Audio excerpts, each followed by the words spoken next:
നമ്മുടെ അടുക്കള റെസിപ്പിയിൽ ഞാനും തയ്യാറാക്കാൻ പോകുന്നത് വഴുതനങ്ങ വച്ച് അച്ചാർ. ഇതാണ് തയ്യാറാക്കാൻ പോകുന്നത്. അതിനായിട്ട് ഞാൻ എന്തൊക്കെ സാധനങ്ങളാണ് ചേർത്തിരിക്കുന്നതെന്ന് പറയാം.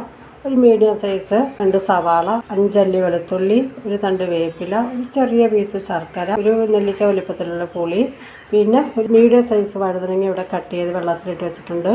നമ്മൾ വെള്ളത്തിലിട്ടില്ല എന്നുണ്ടെങ്കിൽ അതിൻ്റെ ഒരു കറ പിടിക്കും. അതുകൊണ്ടാണ് ഞാൻ വെള്ളത്തിൽ ഇട്ട് വെച്ചേക്കുന്നത്. നമുക്കിത് എങ്ങനെയാണ് തയ്യാറാക്കുന്നതെന്ന് നോക്കാം. ഇത് തയ്യാറാക്കാൻ വേണ്ടിയിട്ട് ഞാനൊരു പാൻ അടുപ്പിൽ വെച്ച് കൊടുത്തിട്ടുണ്ട്. ചൂടായിട്ട് നമുക്ക് കുറച്ച് എണ്ണ ഒഴിച്ച് കൊടുക്കാം.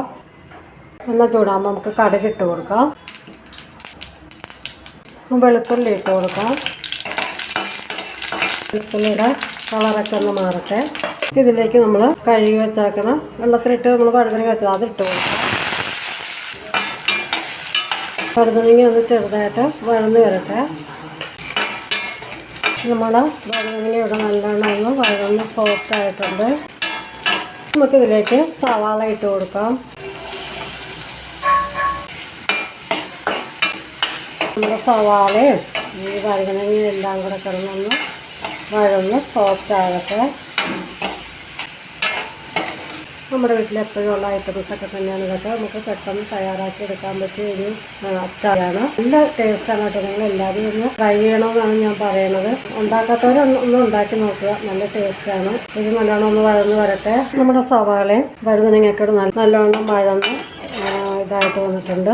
ഇനി നമുക്കിതിലേക്ക് നമ്മളെടുത്ത് വെച്ചേക്കുന്ന വേപ്പില ഇട്ട് കൊടുക്കാം. 1/2 ടീസ്പൂൺ മുളക് പൊടി ഇട്ട് കൊടുക്കാം. 1 സ്പൂണോളം കാശ്മീരി ചില്ലിയാണ് കേട്ടോ. അത് എരിവ് നിങ്ങൾക്ക് കൂടുതൽ വേണമെന്നുണ്ടെങ്കിൽ കുറച്ചുകൂടെ ഒക്കെ ഇട്ട് കൊടുക്കാം.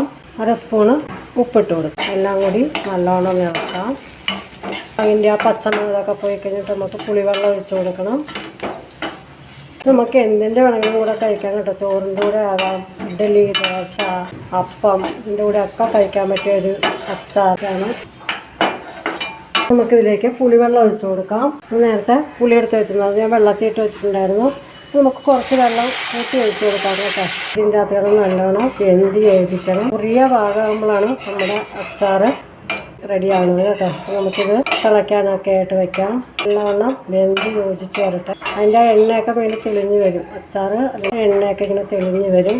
അന്നേരം വേണം നമുക്ക് ശർക്കര ഇട്ട് കൊടുക്കാൻ. ഇതൊക്കെ ഉപ്പൊക്കെ നോക്കണം കേട്ടോ. ഉപ്പൊക്കെ നോക്കിയിട്ട് ഉപ്പ് പോരാന്നുണ്ടെങ്കിൽ ഇട്ട് കൊടുക്കാം. ഇത് നല്ലോണം കിടന്ന് തിളയ്ക്കട്ടെ. തിളച്ചിട്ടുണ്ട്. ഇതിലേക്ക് നമ്മൾ എടുത്ത് വെച്ചേക്കുന്ന ശർക്കരയിൽ അതിട്ട് കൊടുക്കാം. ഇതിലേക്ക് കായപ്പൊടി ഇട്ട് കൊടുത്തിട്ടുണ്ട്.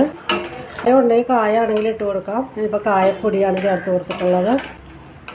ടേസ്റ്റിനനുസരിച്ച് ഇട്ട് കൊടുത്തോളുക. നമുക്ക് ഞാൻ കായം നോക്കിയപ്പോൾ കായം കുറവായിട്ടാണ് തോന്നുന്നത്. അപ്പോൾ ഞാൻ ഇച്ചിരിയോടെ അതിൻ്റെ അകത്തേക്ക് ഇടുവാണ്. ഇച്ചിരിയോടെ ഇട്ട് കൊടുത്തിട്ടുണ്ട് കേട്ടോ. ഉപ്പ് നോക്കിയിട്ട് ഉപ്പൊക്കെ കുറവാണെങ്കിൽ ഇട്ട് കൊടുക്കുക. നമ്മുടെ വഴുതനങ്ങ വെച്ചിട്ടുള്ള അച്ചാർ റെഡി ആയിട്ടുണ്ട്. അപ്പം നിങ്ങൾ ഇതുപോലെയൊക്കെ തന്നെ ഒന്ന് ട്രൈ ചെയ്ത് നോക്കുക. കമൻറ്റ് ബോക്സിൽ അഭിപ്രായം പറയുക, ലൈക്ക് ചെയ്യുക, ഒന്ന് സബ്സ്ക്രൈബ് ചെയ്യുക. നല്ല നല്ല വീഡിയോ ആയിട്ട് വീണ്ടും നമുക്ക് വരാം. Okay, bye bye.